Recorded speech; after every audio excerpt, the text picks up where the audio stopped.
Buenos días a todas, a todos. A nombre de la Comisión Estatal de los Derechos Humanos del Estado de Chiapas, les damos la más cordial bienvenida a nuestra plática número 6, la cual se denomina el derecho a la seguridad jurídica y el principio de la legalidad en el debido proceso.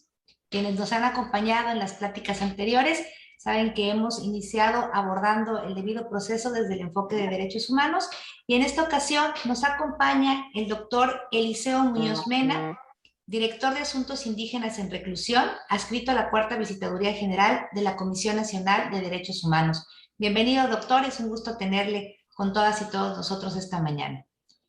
Gracias. Así también nos acompaña la maestra Claudia Ruiz Coutinho, quien es visitadora general especializada en la atención de asuntos de la mujer. Bienvenida, maestra, y le pido por favor sea tan amable de darnos el mensaje de bienvenida en representación de nuestro presidente, el licenciado Juan José Cepeda Bermúdez. Adelante, por favor. Gracias, Elenita. Buenos días, bienvenidas, bienvenidos. Saludo con mucho gusto a nombre del licenciado Juan José Cepeda Bermúdez, presidente de este organismo. A él, como saben, siempre le gusta estar en las pláticas de los lunes. Me lo ha dicho. Como es sabido, estos espacios de formación, promoción y difusión tienen como objetivo que la ciudadanía se informe y conozca cuáles son y cómo están protegidos los derechos fundamentales.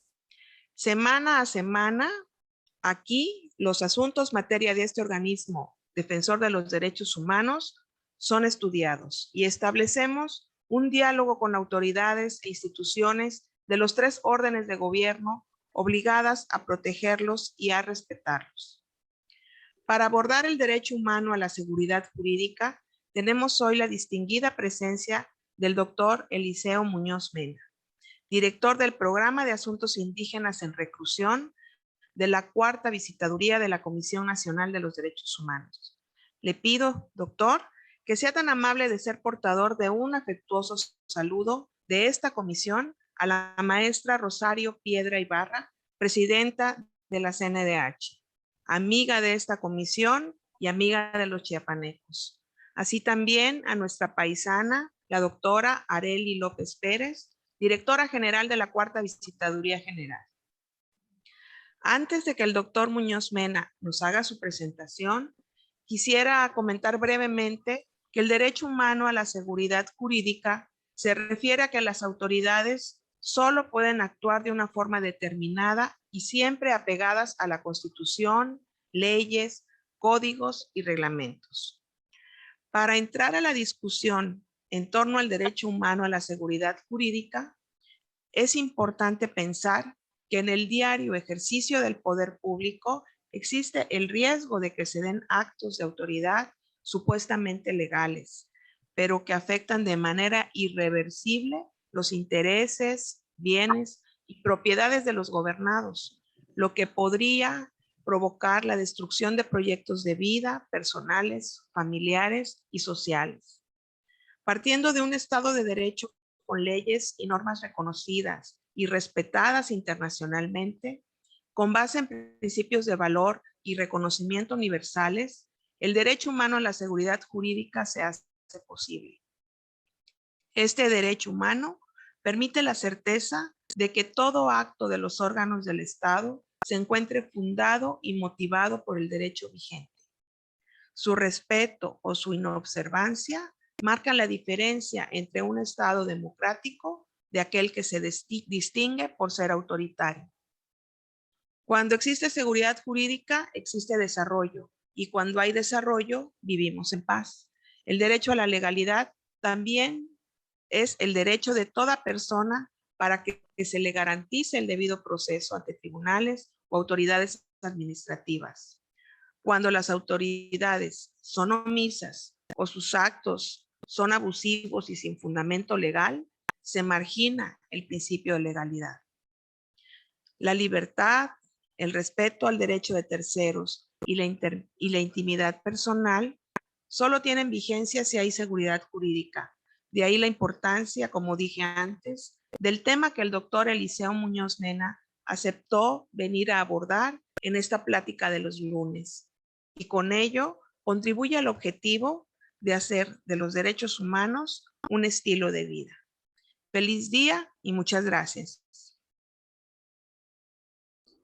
Muchas gracias, maestra. Y para continuar con nuestra actividad de esta mañana, me permitiré compartir con ustedes parte de la semblanza, tanto académica como profesional, de nuestro invitado de esta mañana. Eliseo Muñoz Mena es licenciado en Derecho y cuenta con estudios de maestría en Derecho Constitucional y Amparo, realizados en la Facultad de Derecho Campus 3 de la Universidad Autónoma de Chiapas. Es maestro en Derecho Procesal Penal, doctor en Investigación de Juicios Orales y doctor honoris causa en Derechos Humanos, otorgado por el Instituto Interamericano de Investigación y Docencia en Derechos Humanos, con sede en la ciudad de Querétaro. Es integrante del Sistema Estatal de Investigadores, nivel 1, del Consejo de Ciencia y Tecnología del Estado de Chiapas, con la categoría de investigador científico, nivel 1. Es autor de los libros Principios Rectores de los Derechos Humanos y sus Garantías, artículo primero de la Constitución Política de los Estados Unidos Mexicanos, primera y segunda edición. Además, es conferencista nacional en tópicos relacionados con los derechos humanos y sus garantías y juicio de amparo, y ha escrito artículos en diferentes revistas, tanto internacionales como nacionales. Actualmente es director de Asuntos Indígenas en Reclusión, adscrito a la Cuarta Visitaduría General de la Comisión Nacional de los Derechos Humanos. Bienvenido, doctor. Siempre es un gusto que esté con todas y todos nosotros. Le escuchamos. Bien, muchas gracias. Muy buenos días a todas y a todos. Pues en primer lugar, agradecer al señor presidente de la Comisión Estatal de los Derechos Humanos, el licenciado José Juan Cepeda Bermúdez, por la invitación realizada a través de la maestra María Elena Paniagua, Jiménez Paniagua, ¿verdad? Qué bárbaro. Muchas gracias, en verdad, por la invitación. Reciban también un afectuoso saludo de parte de la doctora Arely López Pérez, cuarta visitadora de la Comisión Nacional de los Derechos Humanos. Pues bien, y feliz Día del Amor y la Amistad a todos y a todos, y agradeciendo de antemano pues el tiempo que se sirvan prestar a esta plática. Pues prácticamente, como bien ya lo expuso la maestra Coutinho, ya dio una gran, digamos, una gran referencia y semblanza en torno a la seguridad jurídica. Me parece que hablar de seguridad jurídica, que hablar de principio de legalidad y sobre todo vinculado con el debido proceso, pues prácticamente implica, me parece, una de las grandes aspiraciones, sobre todo que tiene el gobernado, que tienen las personas. Si bien es cierto, nosotros lo veremos ahorita durante esta breve charla que tuve bien estructurar, me parece que nosotros desde el punto de vista constitucional y convencional, pues prácticamente contamos con una serie de herramientas sustantivas y adjetivas que a final de cuentas, punto de vista doctrinal, de vista de la teoría de la Constitución, pues sí sientan las bases para hablar propiamente de una seguridad jurídica.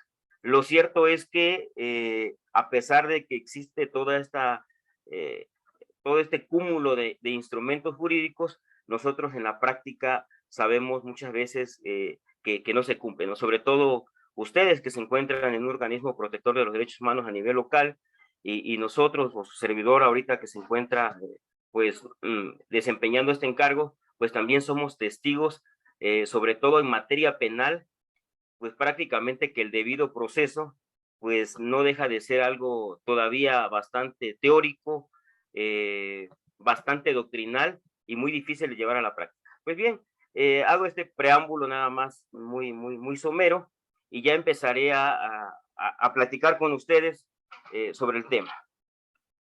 Vean, me parece que cuando hablamos nosotros del... es más, iremos haciendo algunas acotaciones durante la plática. Se habla que el derecho a la seguridad jurídica es un derecho humano, se habla que es un principio, se refiere incluso que puede ser una garantía. Habría que ver nada más aquí el enfoque doctrinal con el cual se estudia la seguridad jurídica. Lo cierto es que hablar de seguridad jurídica implica hablar de la certeza o implica referirnos a la certeza que tienen las personas, los individuos y el gobernado, de que las personas mismas, los familiares, los bienes y sus derechos se encuentran tutelados por el orden constitucional. Esto es, seguridad jurídica se traduce en una especie de certeza jurídica para el gobernado. ¿Certeza jurídica de qué? De que nuestras personas, nuestros familiares, nuestros bienes, nuestras propiedades, nuestros derechos se encuentran tutelados por el orden constitucional. Esto es, que gozan de protección por parte de las autoridades del Estado y, por supuesto, por parte de las leyes. ¿En qué se traduce esta certeza? Esta certeza jurídica se traduce en que de llevarse a cabo un procedimiento, un proceso, o un procedimiento, un proceso jurisdiccional, este proceso o este procedimiento tendría que llevarse conforme al marco constitucional, y me parece que habría que agregar a que en la actualidad ya hablamos, además de un marco constitucional, también ya tenemos que tener presente un marco convencional. Y cuando hablamos del marco convencional, pues nos referimos a tratados internacionales, a convenios internacionales, declaraciones, jurisprudencia de la Corte Interamericana, pronunciamientos de los organismos protectores de los derechos humanos, tanto del sistema interamericano de los derechos humanos como del sistema universal de protección de los derechos humanos. A esto habría que agregarle también que la certeza jurídica que implica también para el gobernado, implica para todos y cada uno de nosotros, porque finalmente cualquiera de nosotros puede en un momento dado ser sujeto de un proceso jurisdiccional. La seguridad jurídica implica la previsibilidad, es decir, que todos y cada uno de nosotros podemos predecir o puede ser para nosotros previsible, más bien previsible, qué va a pasar con nuestra persona, insisto, con nuestros bienes, con nuestros derechos, en caso incluso de incumplir con el orden constitucional. Entonces me parece que la seguridad jurídica implica para las autoridades entonces la obligación que tienen de someterse al orden jurídico constitucional y convencional, por una parte, pero también para el gobernado implica la certeza de saber qué va a pasar, es decir, qué va a pasar si cometo un delito, qué va a pasar si cometo una infracción, qué va a pasar si yo mismo o cada uno de nosotros violentamos el propio orden constitucional y convencional. De tal manera entonces que hablar del principio de seguridad jurídica pues también implica hablar de que cuando existe seguridad jurídica prevalece entonces el Estado de Derecho. Es decir, que todo aquello que está previsto en nuestro marco constitucional se materializa. Hay también posturas que refieren que la seguridad jurídica implica el sometimiento de las autoridades y de las personas, por eso comentaba yo esa parte, ¿no? Por tanto la seguridad jurídica atañe o vincula a las autoridades, pero por supuesto que también vincula a las personas. Todos sabemos que, por ejemplo, si hablamos de un marco de derechos humanos, los derechos humanos no son absolutos. Los derechos humanos también tienen restricciones. Todos y cada uno de nosotros podemos referir, yo tengo derecho a la libertad de expresión, pero esa libertad de expresión, por supuesto, que tiene un límite impuesto por la propia Constitución. Tengo derecho al trabajo, por supuesto que tengo derecho al trabajo, tutelado en el 5º constitucional, pero también ese derecho humano al trabajo, por supuesto que tiene una restricción y puede ser suspendido en este marco precisamente de seguridad jurídica y del principio de legalidad, y tendríamos que sumarle, por supuesto, también el debido proceso. Entonces, insisto, la seguridad jurídica implica el sometimiento de las autoridades y de las personas al marco jurídico constitucional y convencional, pero sobre todo, y esa parte no tendríamos que olvidarlo, sobre todo el sometimiento también a los derechos humanos y a las garantías para la protección de los derechos humanos en términos del nuevo paradigma que se crea o que se consolida en el Estado mexicano a partir del 10 de junio del año 2011. Entonces, como he dicho, este sometimiento de las autoridades y del Estado y de las personas, tanto en el ámbito federal, estatal y municipal, así como de los individuos y de las personas en términos generales, al marco jurídico constitucional y convencional, a eso le vamos a llamar seguridad jurídica. Digamos que en amplio sentido, la seguridad jurídica implica todo esto, que las autoridades, que las personas estemos sometidas al marco constitucional y convencional. Y cuando hablamos de autoridades, nos estamos refiriendo al Poder Ejecutivo, al Poder Legislativo, al Poder Judicial en su ámbito federal, estatal y municipal. De tal manera que ninguna autoridad del Estado mexicano pueda escaparse a estos estándares de seguridad jurídica que, como he dicho, implica en un estricto o con un enfoque de derechos humanos, implica entonces someterse a los derechos humanos y someterse a las garantías para la protección de los derechos humanos, como iremos viendo seguidamente.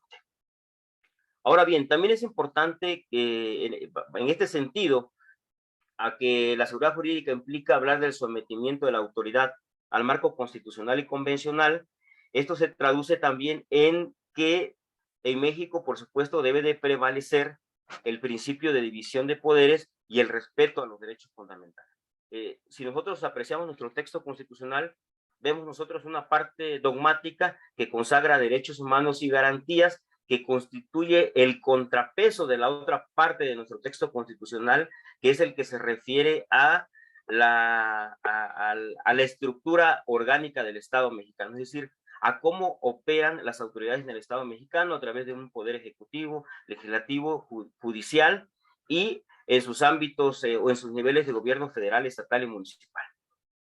De tal manera entonces que, para ir, digamos, cerrando esta parte introductoria de la seguridad jurídica, podríamos también concluir que la seguridad jurídica es la base sobre la que descansa el sistema jurídico mexicano y que tutela que el gobernado jamás se encuentre en una situación de incertidumbre jurídica y por ende en un estado de indefensión.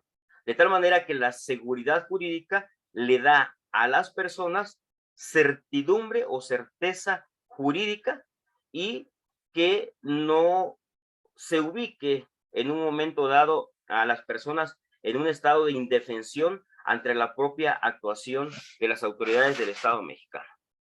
A este concepto de seguridad jurídica me parece que tendríamos que abonarle el otro tópico al cual se refiere nuestra charla, que es el relacionado con el principio de legalidad. ¿Qué implica hablar del principio de legalidad? Constituye un principio fundamental del derecho público que mandata u ordena que el ejercicio de los poderes públicos deben de estar sujetos a la ley, so pena de que de no existir ese sometimiento a la ley pueda declararse su invalidez. Por supuesto que este principio de legalidad implica que pues prácticamente todas las autoridades del Estado mexicano tienen que estar sometidos a lo que establecen nuestras normas generales y sobre todo nuestra ley fundamental, como es la Carta Magna y también tratados internacionales. Ahora bien, vean que al respecto la doctrina, ¿qué refiere? En el lenguaje común de la doctrina contemporánea, la expresión principio de legalidad se hace referencia a 3 reglas. La primera regla, ¿a qué se refiere? La primera regla refiere que es inválido todo acto de los poderes públicos que estén en contraste con la ley. Esto es, el principio de preferencia de la ley o también de supraordenación jerárquica de la ley respecto de los actos del Poder Ejecutivo y del Poder Judicial.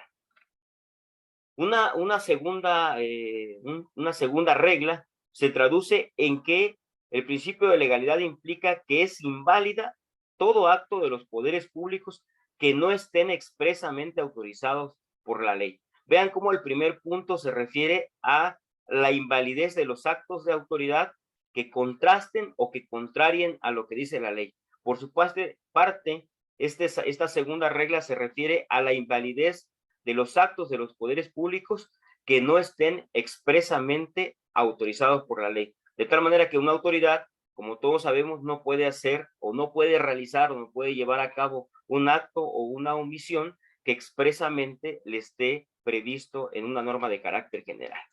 Finalmente, la tercera regla nos señala que es inválida toda la ley que confiere un poder sin regularlo completamente. Esto se refiere al principio de legalidad en un sentido sustancial. Ahora bien, me parece que de estas tres reglas, abundando en la regla que se refiere a la invalidez de todo acto de los poderes públicos que no estén expresamente autorizados por la ley, implica que los poderes públicos no pueden realizar algún acto que no esté positivamente fundado en la ley.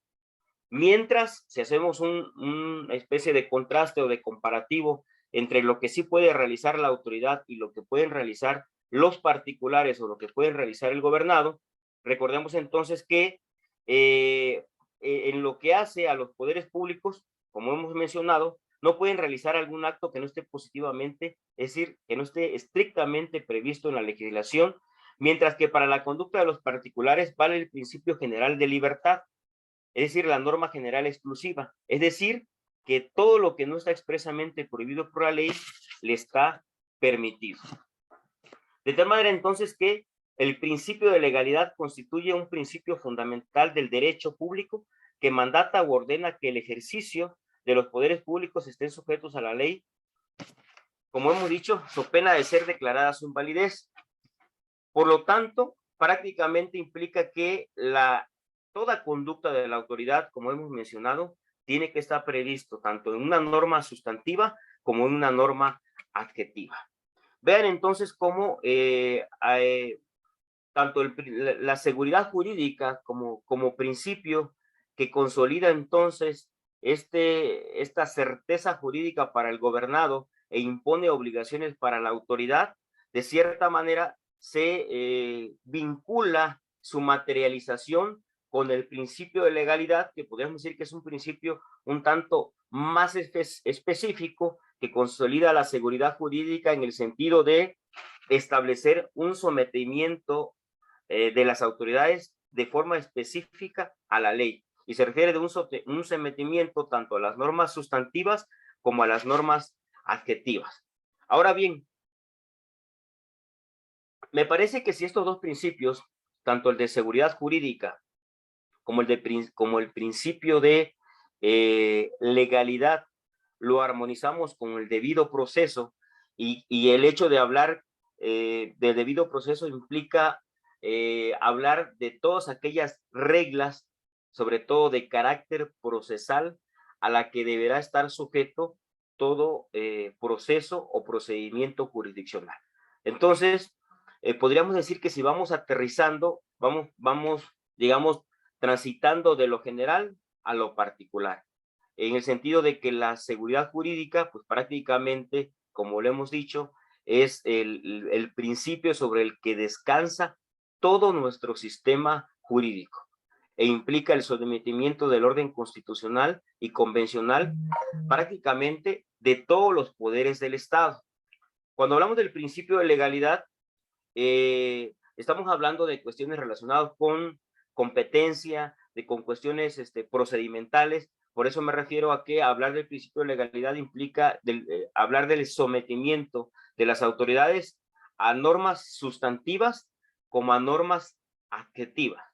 Lo cierto es que cuando ya hablamos del debido proceso, que me parece es la parte sustancial de esta charla, prácticamente el debido proceso tiene que ver ya con reglas, con exigencias, con plazos, con condiciones, con requerimientos de naturaleza estrictamente procesal a las que habrán de sujetarse las autoridades formal y materialmente jurisdiccionales, las autoridades de procuración y administración de justicia, para efecto de hacer efectivo precisamente lo que nosotros conocemos como debido proceso. Y vean que cuando nosotros hablamos del debido proceso, existe por supuesto una vasta doctrina, ¿no? Es impresionante la doctrina que existe en torno al debido proceso, pero en mi caso basaré algunos comentarios en torno al debido proceso sustentados en la jurisprudencia de la propia Suprema Corte de Justicia de la Nación. Al respecto a la Suprema Corte de Justicia de la Nación, refiere que el derecho al debido proceso, en su contenido, en su materialización, implica la existencia de un núcleo duro de formalidades a las cuales deberán, como he dicho, sujetarse todo proceso, un proceso civil, un proceso mercantil, un proceso penal, un proceso laboral, un proceso administrativo, migratorio, agrario, etc. Y en términos generales, por supuesto, el procedimiento penal acusatorio, que como ya veremos, ustedes saben, todos, prácticamente una de las ramas del derecho en las que es más cuestionado el debido proceso, pues me parece es en la materia penal. Pues bien, la Suprema Corte de Justicia de la Nación, como les mencionaba, refiere que dentro de las garantías del debido proceso existe un núcleo duro y digamos, lo percibe desde dos perspectivas. Una, la que se refiere al conjunto de garantías que debe observarse en todo procedimiento jurisdiccional. Y dos, al cúmulo de garantías que son aplicables a los procesos que impliquen un ejercicio de la potestad punitiva del Estado. Esto es, las primeras, las que se refieren a todas las garantías que deben de observarse dentro de un proceso jurisdiccional, son identificadas por la Suprema Corte de Justicia de la Nación como las formalidades esenciales del procedimiento, cuyo conjunto integran la garantía de audiencia, las cuales permiten que los gobernados ejerzan sus defensas antes de que las autoridades modifiquen su esfera jurídica definitivamente. Esta es, digamos, la perspectiva que tiene la Suprema Corte de Justicia de la Nación en torno al debido proceso que deben de observarse en todo procedimiento jurisdiccional, traducido entonces en un derecho o una garantía de audiencia. ¿Qué implica qué cosa? Pues que implica el derecho que tiene todo gobernado de hacer valer sus defensas, sus excepciones ante un órgano jurisdiccional, pues antes de que este órgano jurisdiccional, mediante el proceso que culmina con una sentencia o resolución, modifique su esfera jurídica. ¿Y qué implica o cuáles son estas formalidades esenciales del procedimiento de manera específica? Por supuesto que son la notificación del inicio del procedimiento, la oportunidad de ofrecer y desahogar las pruebas en las que finque su defensa el gobernado, la oportunidad de alegar lo que a su derecho convenga y el derecho que se tiene a que se emita una resolución que dirima o que resuelva las cuestiones debatidas, incluido en estas garantías el derecho que tiene el gobernado a impugnar esa sentencia o esa resolución en el caso de que le sea adversa. Vean, por otra parte, el otro núcleo que identifica la Suprema Corte de Justicia de la Nación se refiere a las garantías mínimas que debe de tener toda persona cuya esfera jurídica pretenda modificarse mediante la actividad punitiva del Estado. En esta parte, vean que en esta segunda parte nos referimos exclusivamente a las garantías relacionadas con el derecho que tienen todas las personas a defenderse dentro de un procedimiento. Y la Suprema Corte de Justicia de la Nación, a su vez, la subdivide en dos especies. Una, que corresponde a todas las personas independientemente de su condición, nacionalidad, género, edad, y esto implica el derecho que tiene a contar con un abogado, a no declarar contra sí mismo, es decir, a no autoincriminarse, a conocer la causa del procedimiento. Y entre otras, por supuesto, que ya iremos aterrizando de manera específica. Por su parte, la otra parte o el otro núcleo de garantías se refiere a la combinación del mínimo elenco de garantías relacionadas con el derecho de igualdad ante la ley, que protege a personas que puedan encontrarse en una situación de desventaja frente al ordenamiento jurídico por pertenecer a un grupo en condiciones de vulnerabilidad. Es decir, cualquier persona que esté sujeta o que esté vinculada a un proceso jurisdiccional o a un procedimiento jurisdiccional y que se encuentre en una especial condición de vulnerabilidad, como puede ser, por ejemplo, una persona indígena, por supuesto que además de tener derecho a una defensa adecuada, de acuerdo al artículo 2 constitucional, apartado A, fracción séptima, tiene derecho a contar con una persona intérprete o traductora pero que además esta persona intérprete o traductora conozca su lengua y conozca su cultura. Vean cómo para este caso específico de una persona indígena se prevén garantías muy específicas, como la de contar con una persona intérprete o traductora.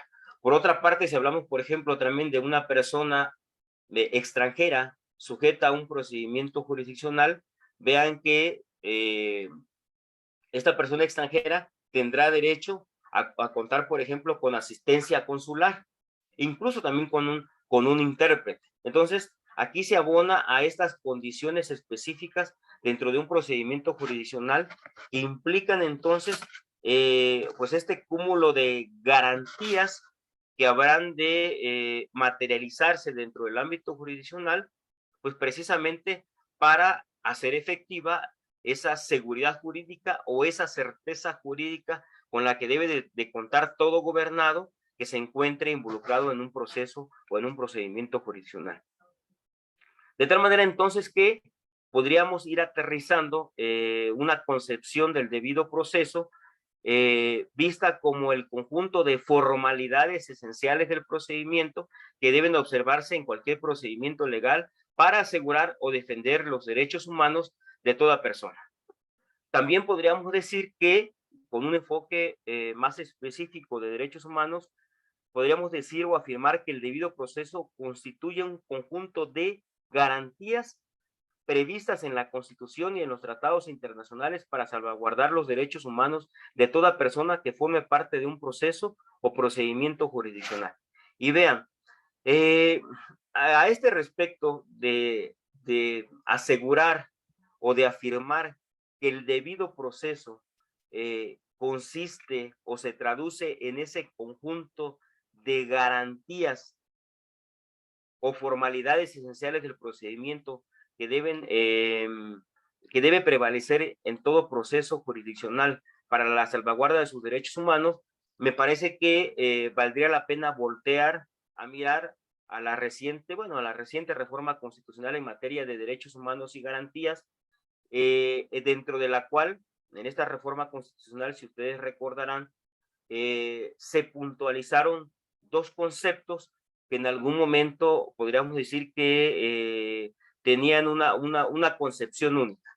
¿Y a qué me refiero? A las garantías individuales. Recordemos que antes del 10 de junio del año 2011, nuestro primer capítulo se denominaba de las garantías individuales, de tal manera que en esta concepción de garantías individuales, pues estaban contemplados en un estricto sentido tanto los derechos humanos o derechos fundamentales o libertades, como le quisiéramos llamar, libertad de imprenta, libertad de reunión, libertad de asociación, que finalmente podríamos decir que ya desde 1948, pues ya eran considerados derechos humanos, solo que a nosotros, pues podríamos decir que la reforma nos llegó un poquito tarde y es hasta el año 2011 cuando se hace esta distinción doctrinal, conceptual y constitucional de derechos humanos por una parte y de garantías para la protección de los derechos humanos por otra. De tal manera que lo que nosotros antes conocíamos como garantías individuales de libertad, de igualdad y de propiedad, constituye actualmente lo que nosotros consideramos como derechos humanos. Y lo que en la doctrina se consideraba con antelación como garantías individuales de legalidad y seguridad jurídica previstas en los artículos 14 y 16 constitucional, podríamos decir que en la actualidad constituyen las garantías para la protección de los derechos humanos que consolidan finalmente lo que nosotros conocemos en la actualidad como el derecho humano al debido proceso. De tal manera que el debido proceso, tanto del punto de vista constitucional como convencional, se encuentra sustentado principalmente en los artículos 14 y en los artículos 16 constitucional.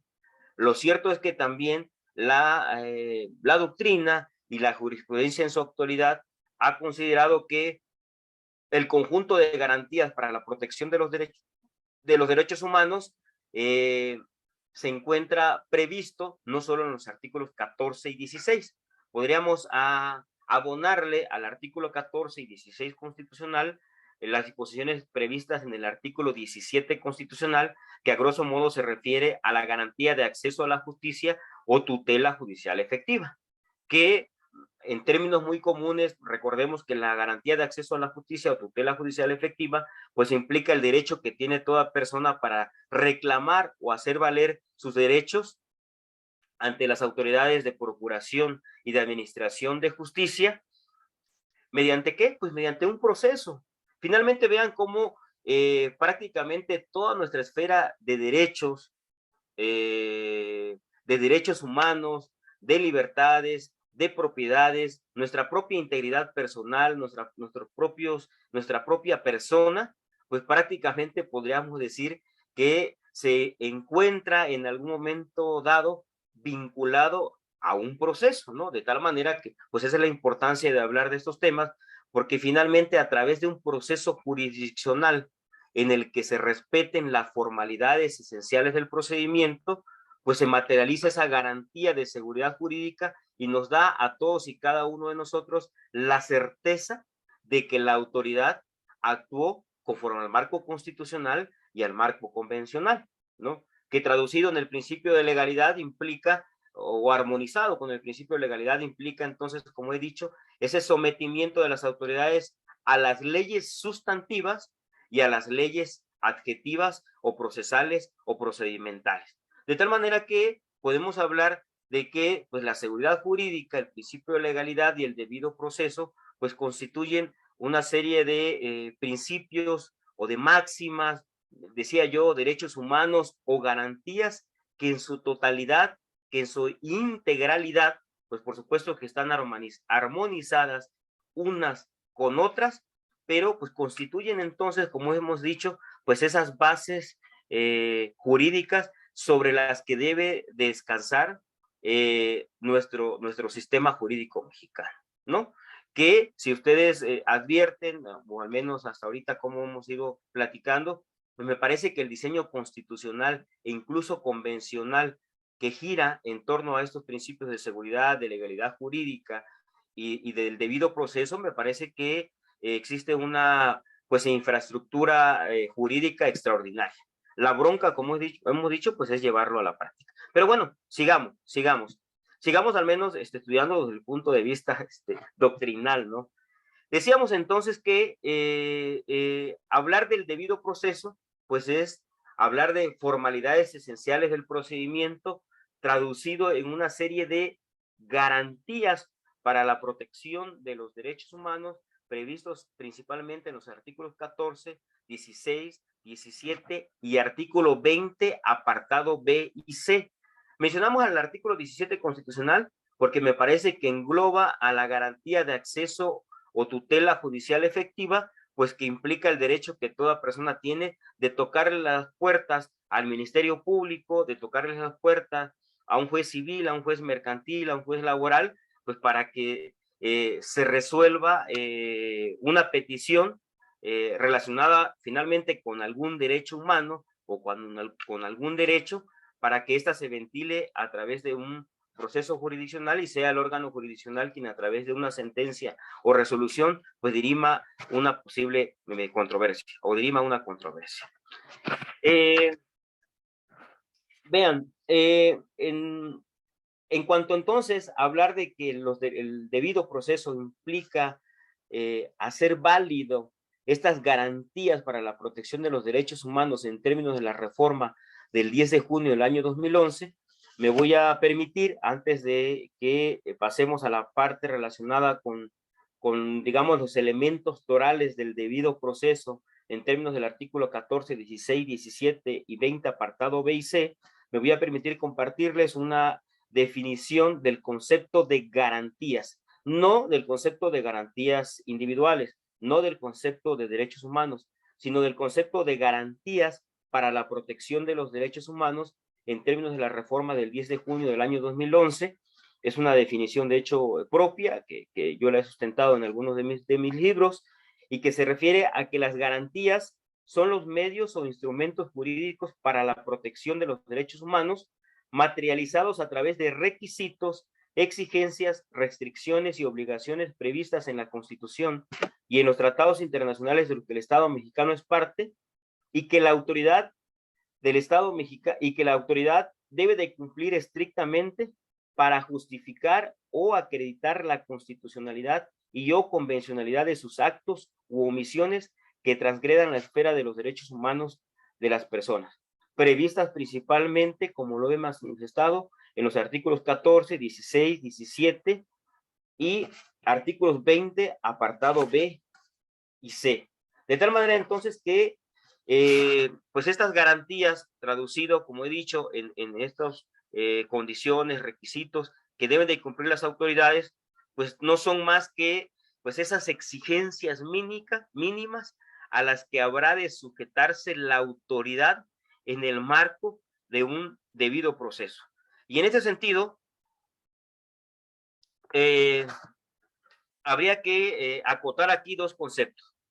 Vean, recordemos que cuando nosotros somos sometidos a la autoridad, digamos, a la actividad del Estado, en primer lugar, recordemos que los derechos humanos no son absolutos. Partiría yo de esa parte ya para ir cerrando mi participación.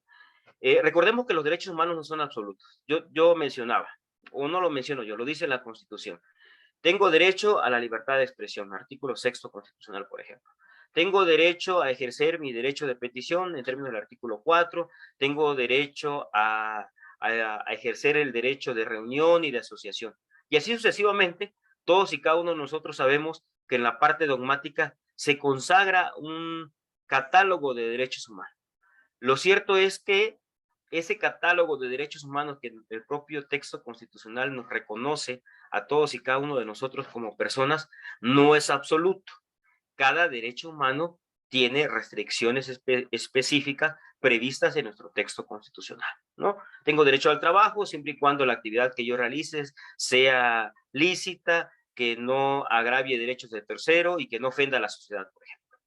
En el momento en que la actividad que yo realice sea ilícita, por supuesto que ese derecho humano ya no se va a encontrar tutelado por el Estado.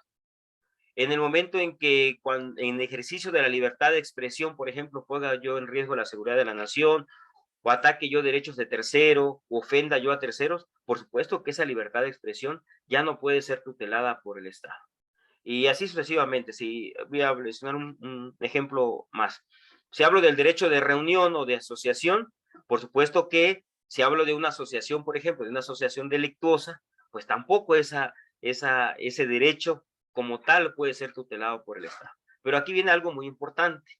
Si bien es cierto, los derechos, pues todos gozamos de derechos humanos, por una parte, y ese derecho humano goza de protección constitucional, en el momento en que nosotros nos ubicamos en el supuesto de haber transgredido o haber sobrepasado esos límites o esas restricciones que la propia Constitución establece, lo cierto es que a partir de ahí se activa la posibilidad de que el Estado entonces pueda afectar nuestra esfera de derechos humanos.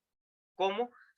Si realiza una conducta de delincuencia organizada, por ejemplo, pues se activa la posibilidad de que el Estado pueda iniciar un procedimiento penal acusatorio, por ejemplo, me pueda sujetar a proceso y finalmente dicte una sentencia o una pena de prisión en mi contra. Lo cierto es que aún cuando sea muy evidente digamos, esa propia transgresión que nosotros hagamos al ordenamiento jurídico en el sentido de violentar o de sobrepasar las barreras a las restricciones que tenemos en materia de derechos humanos, ojo, eso no le da el derecho al Estado de que actúe de manera arbitraria, ¿no? Es decir, el hecho de que sea muy evidente, voy a poner un ejemplo muy burdo, de que alguien tomó una metralleta y le disparó a 20 personas y existen grabaciones y existen videos de que la persona lo hizo, pues no le da derecho a la autoridad, por ejemplo, pues a que lo torture, a que no le haga válido su derecho a una defensa adecuada, entre muchas cuestiones. Que me parece que ahí es donde luego entramos, pues precisamente en un estado de violaciones al debido proceso, puesto que existen circunstancias que orillan muchas veces a que la autoridad actúe de manera arbitraria. Y lo cierto es que la autoridad no puede actuar de manera arbitraria, y precisamente no puede actuar de manera arbitraria, puesto que existen pues esas garantías para la protección de los derechos humanos previstos en nuestro texto constitucional, que nos van a generar a nosotros, a todos y cada uno de nosotros, la certeza jurídica de ser sujetos a un procedimiento jurisdiccional conforme a estas propias reglas constitucionales e incluso convencionales. Y en ese sentido, cuando hablaba yo de que si nosotros nos ubicamos en un supuesto de transgresión a nuestro propio ordenamiento constitucional, y eso nos podría ubicar en un supuesto de abrirle la puerta a la autoridad para que afecte nuestra esfera de derechos humanos, me parece que en la propia Constitución Política Mexicana se establecen en términos generales las dos formas en las que el Estado puede afectar nuestra esfera de derechos humanos, pero a su vez esta transgresión a nuestra esfera de derechos humanos por parte de las autoridades que deben estar sujetas a un debido proceso, pues por supuesto que también están condicionadas a reglas muy específicas. Y en este sentido me refiero a que, como todos sabemos, el artículo 14 constitucional, por ejemplo, refiere que nadie puede ser privado de su libertad, propiedades, posesiones o derechos. Entonces vean cómo ahí hay una declaratoria de protección o tutela de no ser privado o de no ser objeto de un acto privativo de los derechos humanos por parte de las autoridades, salvo que, es decir, el propio 14 constitucional dice por una parte, que a nadie se le puede privar de su libertad, propiedades, posesiones o derechos, pero por otra parte refiere que la autoridad en una situación, digamos, extraordinaria, y esa situación extraordinaria me parece que es aquella que implica de que cuando nosotros como gobernado pues transgredimos el Estado de Derecho, y en el momento en que nosotros como gobernado transgredimos nuestro Estado, el Estado de Derecho, puede hacerse efectivo este acto privativo de los derechos humanos siempre y cuando la autoridad cumpla condiciones muy específicas.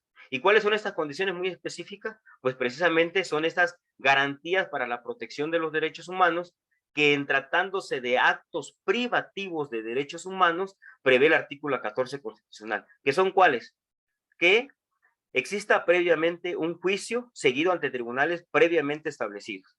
Que en ese juicio, es decir, no solo basta que se materialice todo el juicio, sino que dentro de ese juicio debe sujetarse a las formalidades esenciales del procedimiento, y esas formalidades esenciales del procedimiento deberán ser conforme a las leyes expedidas con anterioridad al hecho. De tal manera entonces que veamos cómo el propio 14 constitucional, al prever la posibilidad de que podamos ser objetos de actos privativos de nuestros derechos humanos, sujeta a la autoridad a determinadas garantías para la protección de los derechos humanos. De tal manera que si la autoridad incumple con estas garantías, pues prácticamente en automático, podríamos decir, está violentando nuestros derechos humanos. Por otra parte, en tratándose de actos de molestia, pues esto nosotros lo tenemos regulados en el artículo 16, que dice que nadie puede ser molestado en su persona, familia, domicilios, papeles o posesiones, sino en virtud de mandamiento escrito, expedido por autoridad competente, que esté debidamente fundado y que esté debidamente motivado. De tal manera entonces que siempre que exista un acto de molestia por parte de una autoridad, este acto de molestia, para no ser acusado de arbitrario, de ilegal o de inconstitucional, debe estar sometido a estos estándares o estas garantías. ¿Cuáles son esas garantías a las que debe sujetarse todo acto de molestia? Pues un mandamiento escrito, que este mandamiento esté expedido por autoridad competente, que esté fundado y que esté motivado. Ahora bien, me parece que esta distinción entre actos privativos de derechos humanos por parte de las autoridades y de actos de molestia por parte de las mismas autoridades sujetas a estos estándares constitucionales, pues tiene su razón de ser en el sentido de que a ninguna persona, o más bien siempre que exista entonces en nuestra contra un acto privativo de derechos humanos, como por ejemplo la pena de prisión, que puede ser un acto privativo del derecho humano a la libertad, como puede ser el remate de bienes, como puede ser la extinción de dominio, siempre debemos de tener la certeza jurídica, precisamente, de que para que ese acto privativo del derecho humano a la libertad impuesto mediante una pena de prisión se sujete a esas garantías previstas en el 14 constitucional, es decir, que previamente exista un juicio, que en ese juicio se sigan las formalidades esenciales del procedimiento, que sea conforme a las leyes expedidas con anterioridad al hecho y conforme a un tribunal previamente establecido. Lo mismo pasa con los actos de molestias en nuestras personas. Y podría mencionar como ejemplos de actos de molestia el embargo de bienes, la prisión preventiva, la orden de aprehensión. ¿Qué requisitos tiene que cumplir una autoridad cuando emita estos actos de molestia en nuestra contra o en contra nuestra en un marco de un proceso jurisdiccional? Pues que el acto de autoridad pues esté fundado, esté motivado, esté expedido por autoridad competente y que se encuentre debidamente motivado. De tal manera entonces que veamos cómo existe un diseño constitucional que tutela nuestra esfera de derechos humanos en términos del 14 y en términos del artículo 17 constitucional.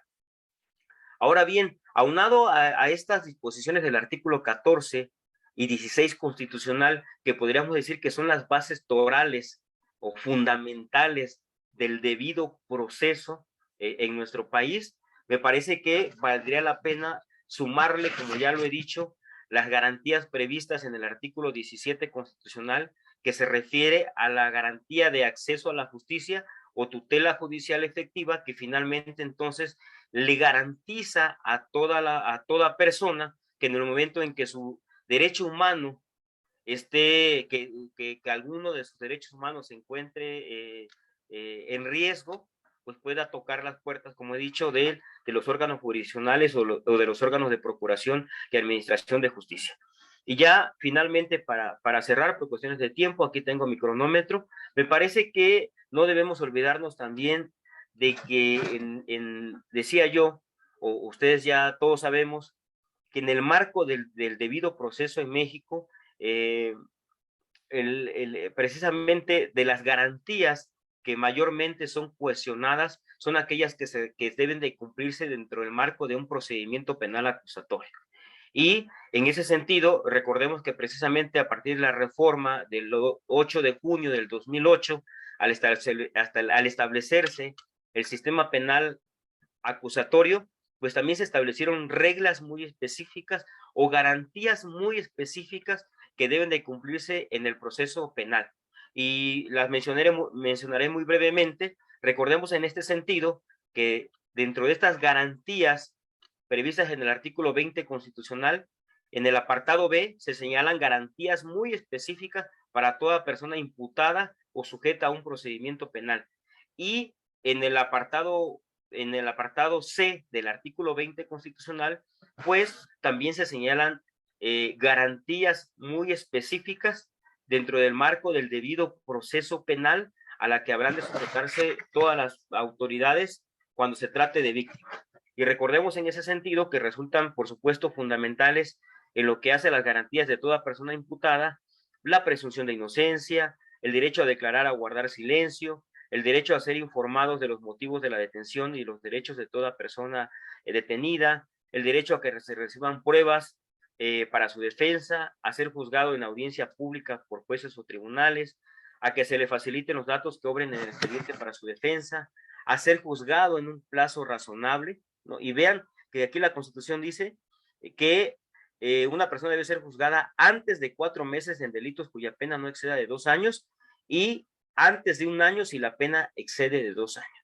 Al menos en la poca experiencia que yo tengo y en muchos recorridos que he hecho, pues ya en varios centros penitenciarios del país, en tratándose de personas indígenas, por ejemplo, y actualmente también en unas entrevistas que hemos hecho a personas afromexicanas, cuyo común denominador es que la mayoría no tienen tienen una escolaridad mínima, son de pocos recursos económicos, la mayoría son campesinos, agricultores, obreros, pues precisamente el común denominador es que existen pues me parece, de toda la población indígena del país, un 50 o 80% que, que no se le respeta este plazo razonable. Es decir, hablamos de personas que tienen 10, 11 o hasta 15 años sujetas a procesos sin que hasta el día de hoy se haya dictado ya una sentencia definitiva que, pues, que resuelva su situación jurídica, por decirlo menos,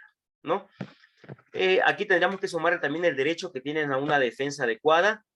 También ahí, créame, es bastante pues triste escuchar de parte de los, por ejemplo, de los entrevistados, que todos esos entrevistados, sobre todo indígenas, que prácticamente la Defensoría Pública en México me parece que es totalmente deficiente. De cada 100 personas entrevistadas, el 99.9999% refiere que pues que el defensor público no los visita, que el defensor público no los atiende, incluso hay personas que refieren que les exigen alguna remuneración económica, aunado a que existe prácticamente una desatención total de precisamente de esta defensa adecuada en pro de personas indígenas, en pro mexicanas, y yo le agregaría en pro de cualquier persona pues que no tenga recursos económicos o que pues el nivel de vida no sea pues tan, digamos, tan elevado. Pero sí es bastante cuestionable este tema que tiene que ver con la Defensoría Pública en México, que prácticamente podríamos decir tristemente que es altamente deficiente. Agregaríamos también como derecho específico o garantía específica de los imputados la prohibición de que la prisión preventiva se prolongue. Es un tema que me parece que tampoco el sistema penal acusatorio ha podido solventar. Seguimos teniendo, insisto, tanto del sistema penal tradicional como del sistema penal acusatorio, procesos penales bastante prolongados. Ahora bien, y finalmente el 20 apartado C habla de las garantías mínimas de toda víctima vinculada a un proceso penal y que se refiere al derecho que tienen a recibir asesoría jurídica, a coadyuvar con el Ministerio Público, a recibir atención médica y psicológica urgente, a la reparación del daño, al resguardo de su identidad, a la solicitud de medidas cautelares y providencias necesarias para la protección y restitución de sus derechos, y a impugnar ante la autoridad jurisdiccional las decisiones del Ministerio Público. Vean entonces, ya concluyo, maestra, por cuestiones de tiempo. Vean que podríamos decir entonces que la seguridad jurídica es ese marco general, es prácticamente ese principio sobre el cual descansa nuestro sistema jurídico mexicano, que coadyuvado o armonizado con el principio de legalidad que implica la sujeción de las autoridades al marco legal, finalmente armonizado con el debido proceso, visto como la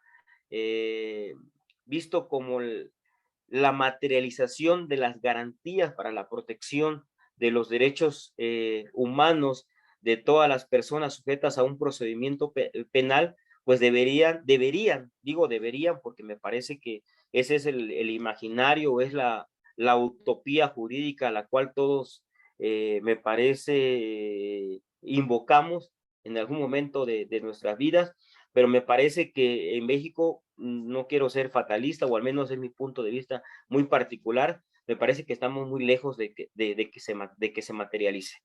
Le insisto, las herramientas ahí están, el diseño constitucional es extraordinario, pero me parece que sí valdría la pena reflexionar del por qué, a pesar de tener un diseño constitucional y legal y convencional extraordinario, pues finalmente todos y cada uno de nosotros, no me dejarán mentir quienes compartimos este foro, me parece que compartimos un trabajo en común que es la defensa o tutela de los derechos humanos. Me parece que todos los días somos testigos de arbitrariedades por parte del Ejecutivo, por parte de la Procuración y Administración de Justicia, y que lo digo también con mucha pena, muchas de las decisiones o de las acciones, por ejemplo, en el ámbito de la Procuración de Justicia, pues finalmente, aun cuando sean arbitrarias, pues son avaladas por el juez de control, que bajo el esquema de este sistema penal acusatorio, recordemos que el juez de control debería de fungir como una especie de juez de amparo, debería de fungir como el primer filtro de carácter jurisdiccional para evitar violaciones a derechos humanos. Lo cierto es que ese filtro llamado juez de control y de garantías, vean cómo se denomina, juez de control y garantías, no estamos hablando de amparo, no estamos hablando de un juicio de amparo, estamos hablando del juez de control, que digamos que debe ser ese filtro para abatir esa incertidumbre jurídica o ese estado de indefensión en el que se encuentran las personas sujetas a un proceso jurisdiccional, pues muchas veces no se materializa. Al respecto, también recordemos que la jurisprudencia mexicana también ya ha generado pues jurisprudencia, se ha generado también doctrina a los, digamos, a las causas negativas que tiene en México, pues prácticamente la violación a la garantía de seguridad jurídica y al debido proceso. Y me refiero, si ustedes recordarán, en el caso de Florence Cassés, o como se pronuncia, no soy bueno para el inglés o para el francés. En este caso, recordaremos que se generó a nivel jurisprudencial una postura que se refiere al efecto corruptor y que refiere que cuando las autoridades del Estado mexicano violan el debido proceso, ¿no?, de una persona, pues prácticamente lo que se provoca es una transgresión al debido proceso, que tiene como consecuencia muchas de las veces, pues que ese proceso jurisdiccional se venga abajo, ¿no? Y que implique, ¿qué cosa? Poner incluso en libertad a la persona que está acusada de un delito sin ni tan siquiera entrar al fondo del asunto. Es decir, se deja muchas de las veces en libertad a una persona acusada de un delito sin entrar al fondo y demostrar si cometió o no cometió la conducta delictiva. Porque finalmente ese efecto corruptor o esa violación exagerada de las garantías relacionadas con el debido proceso son tales, pues, que evidencian prácticamente toda la ilicitud y toda la cochinada que se dio dentro del proceso, que implican poner en libertad al imputado o al indiciado. Pero vean que aquí también hay un efecto adicional secundario que me parece que también es muy grave.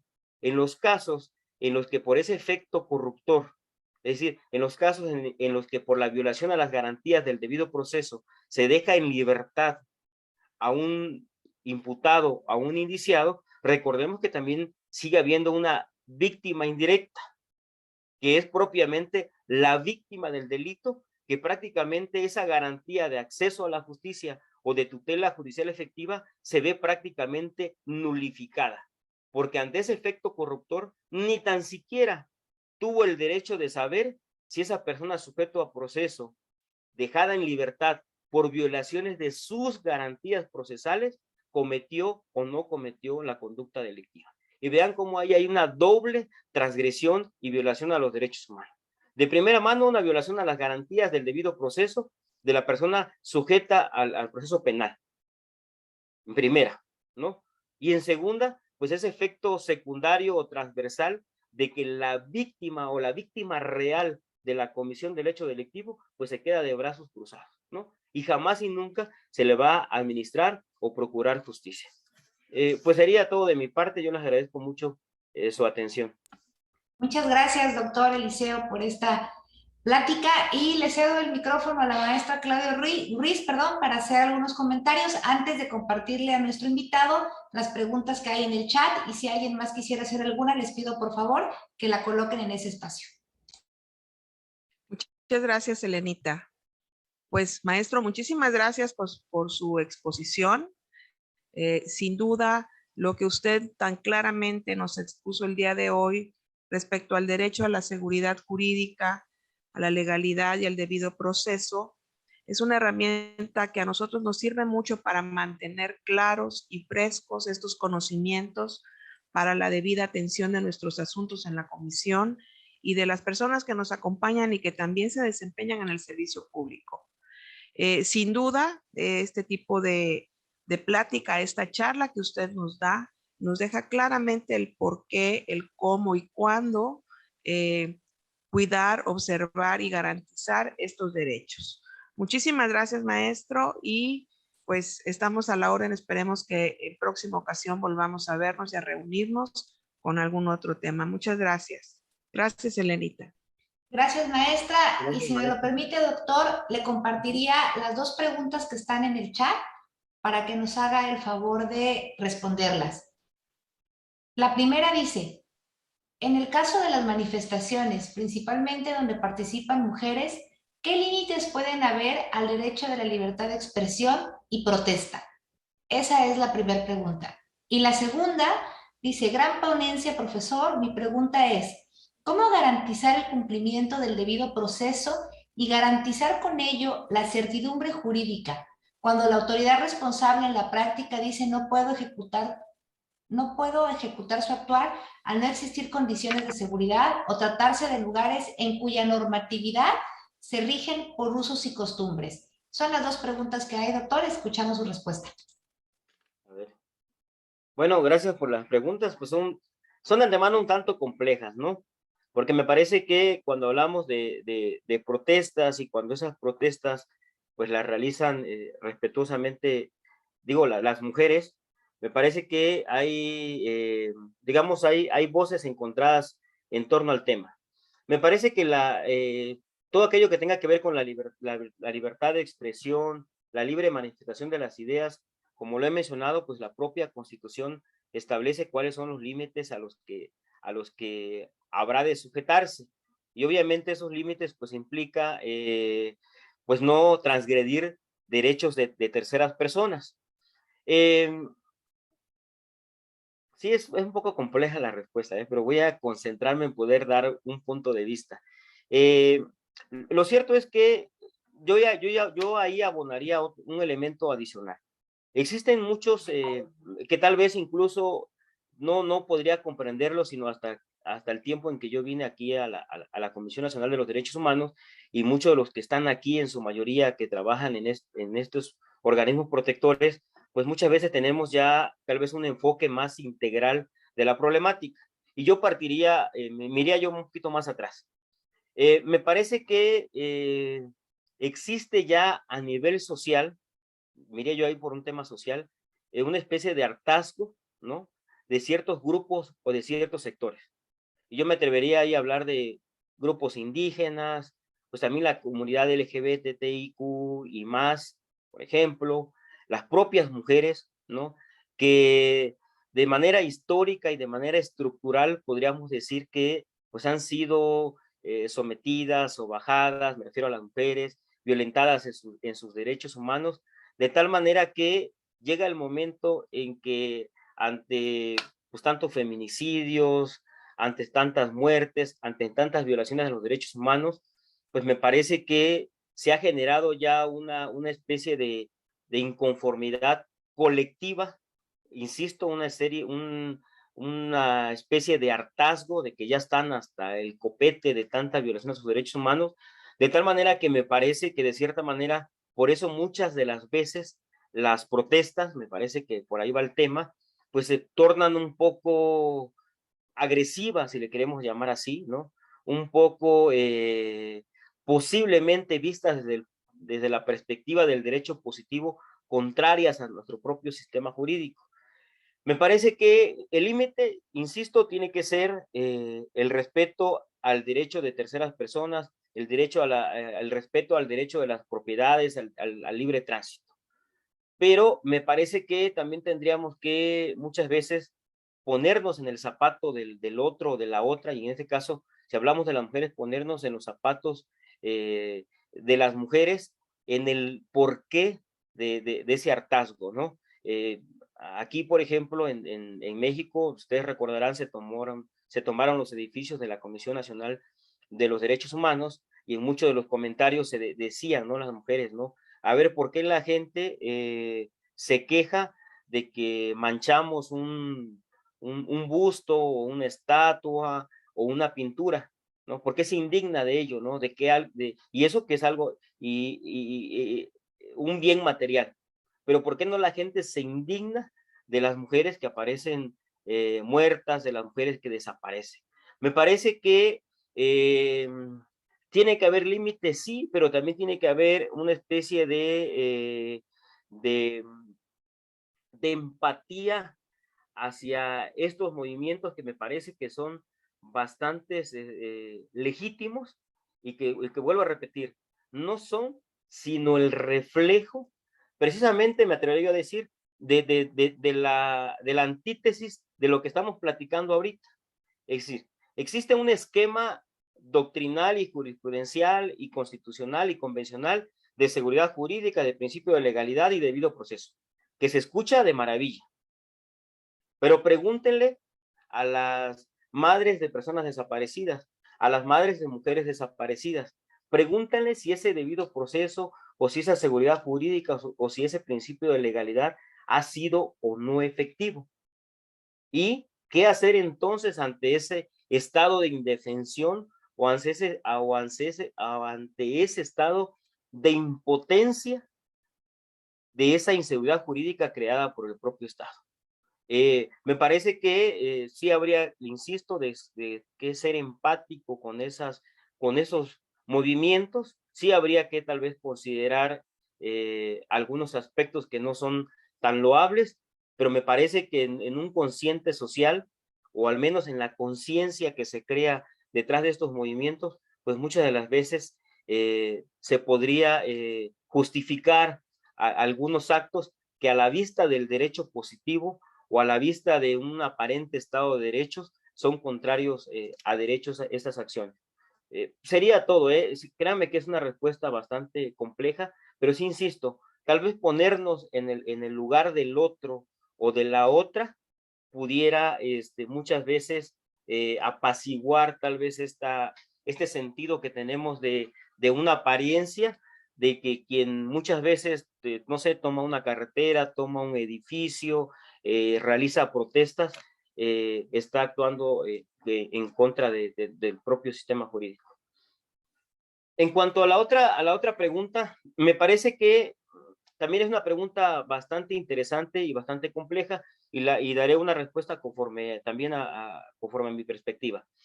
Recordemos que el artículo 2 constitucional reconoce la existencia y prevalencia de los sistemas normativos indígenas, ¿no? Entre comillas, usos y costumbres, ¿no? La propia Constitución ya ha reconocido que México tiene digamos, México es una nación pluricultural, ¿no? Y en ese sentido, me parece que también por ahí sí hay un desencuentro, me parece, entre los derechos humanos y sistemas normativos. No es una regla general, pero me parece que la pregunta va enfocada a que muchos de las prácticas que se generan en el marco de los usos y costumbres, también podríamos verla, ojo, bajo la perspectiva del derecho positivo e incluso bajo la perspectiva de los derechos humanos, la podríamos ver contraria al derecho positivo.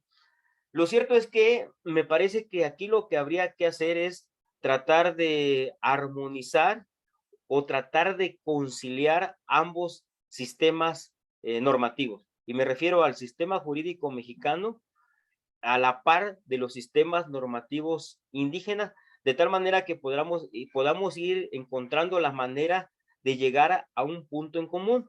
Créanme que sí es cierto lo que refiere el compañero. Existen casos, por ejemplo, de detenciones arbitrarias donde en la comunidad dice, ¿saben qué? La persona, no sé, cometió un delito o robó, pues yo voy y le saco las cosas de su casa, lo voy a encerrar en la cárcel comunitaria por una semana, por 15 días, y alguien dice, oye, pero eso conforme al sistema jurídico mexicano es contrario a derecho, pero conforme a sistemas normativos indígenas, eso está apegado a derecho. Yo sí insistiría en que se hace necesario que tanto, me refiero a los organismos protectores de los derechos humanos, tanto la Comisión Nacional de los Derechos Humanos como las comisiones estatales de los derechos humanos, pudiésemos armonizar el respeto de los derechos humanos en un marco de los sistemas normativos indígenas. Pero me parece que ello va a implicar diálogo, va a implicar conciliación, va a implicar armonización de ambos sistemas normativos. que me parece que no es una tarea fácil, pero sí tiene que ver entonces con con ir permeando sin invadir este esquema de sistemas normativos indígenas, sin trastocar a los sistemas normativos indígenas. Sí me parece que se hace necesario ir involucrando o ir permeando a la cultura de los derechos humanos en pueblos y comunidades indígenas, de tal manera que lleguemos a un punto en común, porque de lo contrario me parece que no lo vamos a lograr. Ustedes ya sabrán, me imagino que se han ventilado con muchos casos en los que una persona de una comunidad les pide, por ejemplo, medidas cautelares porque la autoridad, la asamblea determinó que por no cumplir con las cooperaciones de los festejos, por ejemplo, pues lo van a expulsar de la comunidad, o les cortan el agua, o les cortan la energía eléctrica. Y resulta que la Comisión Estatal de los Derechos Humanos o la Comisión Nacional emite una medida cautelar, pero la autoridad que debe cumplir con esa medida cautelar, que por ejemplo puede hacer el ayuntamiento, dice, pues yo cómo le hago, o sea, cómo entro a la comunidad, cómo le doy cumplimiento a una medida cautelar de la Comisión Nacional o de la Comisión Estatal de los Derechos Humanos si la asamblea está en su plan de que está haciendo uso de sus sistemas normativos indígenas. Entonces tenemos ahí un gran conflicto. Por una parte, el quejoso peticionario que solicita que se hagan válidos sus derechos, pero a la luz del derecho positivo mexicano, y por otra parte una autoridad que se empeña en cortarle el agua, en negarle el agua, en expulsarlo de la comunidad, porque está haciendo válidos sus sistemas normativos indígenas.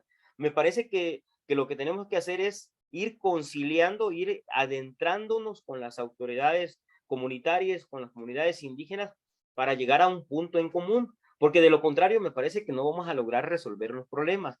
Día a día me parece que esos problemas se están haciendo muchísimo más complejos. Detenciones arbitrarias, la venta de niñas, por ejemplo, ¿no? Que es algo aberrante, pero que en las comunidades se sigue practicando y no hay poder de Dios que cambie esa expectativa. Entonces, aquí me parece más que la armonización de los dos sistemas jurídicos a la luz de los derechos humanos puede ser puede implicar una posible solución. Vean, les platico una experiencia. Hace aproximadamente 15 días tuve la oportunidad de platicar, por ejemplo, con el presidente de la Comisión Estatal de los Derechos Humanos de Morelia, en Michoacán, y él, por ejemplo, refiere que ellos están a punto de implementar en pueblos y comunidades indígenas visitadores adjuntos indígenas propiamente, es decir, visitadores adjuntos en el marco de la Comisión Estatal de los Derechos Humanos de Michoacán, pero que son visitadores adjuntos que pertenecen a la misma comunidad, de tal manera que eso permita procurar un punto intermedio entre el marco de los derechos humanos, vista desde la perspectiva de los derechos, del derecho positivo, y las prácticas que se realizan conforme a los sistemas normativos indígenas. Me parece que esa postura empieza o puede ser una herramienta que empiece ya a vislumbrar esa posible armonización entre el derecho positivo y sistemas normativos indígenas, con un árbitro intermedio, que sería en este caso la Comisión Estatal de los Derechos Humanos, que tendrá un poquito de derecho positivo y va a tener un poquito, digamos, de lineamientos de los propios pueblos y comunidades indígenas. Me parece que es una figura, a mí me parece bastante interesante, que implica entonces ir llevando los derechos humanos hacia pueblos y comunidades indígenas. Sería mi respuesta. Gracias. Muchísimas gracias, doctor, por atender estas inquietudes que nos presentaron quienes nos acompañan en esta sesión. Y para cerrar esta plática tan interesante, vamos a compartir en pantalla el reconocimiento que firma nuestro presidente, el licenciado Juan José Cepeda Bermúdez, presidente de la Comisión Estatal, como muestra de nuestro agradecimiento al doctor Eliseo Muñoz Mena por impartir la plática en línea, el derecho a la seguridad jurídica y el principio de legalidad en el debido proceso. Muchísimas gracias a todas las personas que nos acompañaron en esta mañana y les invitaría para cerrar esta actividad, si son tan amables de prender sus cámaras para que podamos tomarnos una foto en compañía de nuestro invitado, el doctor Eliseo. Vamos a dar unos segunditos para que se puedan, para que puedan encender sus cámaras y poder hacer la captura de pantalla correspondiente. A quienes no les sea posible prender la cámara no hay ningún inconveniente y a quienes sí, pues les invitamos a que puedan activarlas en este momento.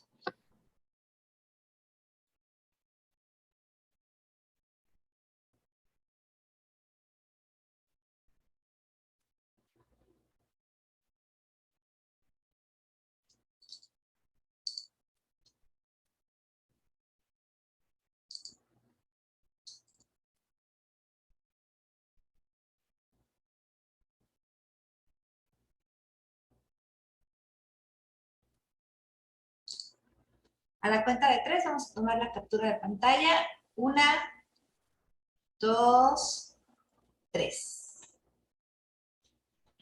Nuevamente, muchísimas gracias a todas, a todos. Les esperamos en la siguiente plática del lunes, que sería la número 7. Y están todas y todos invitados porque hablaremos sobre la interpretación de la jurisprudencia de la Corte Interamericana en el debido proceso. Muchísimas gracias y que tengan todas y todos un feliz Día del Amor y la Amistad. Muchas gracias y hasta la próxima. Gracias, doctor. Adiós. Gracias. Adiós.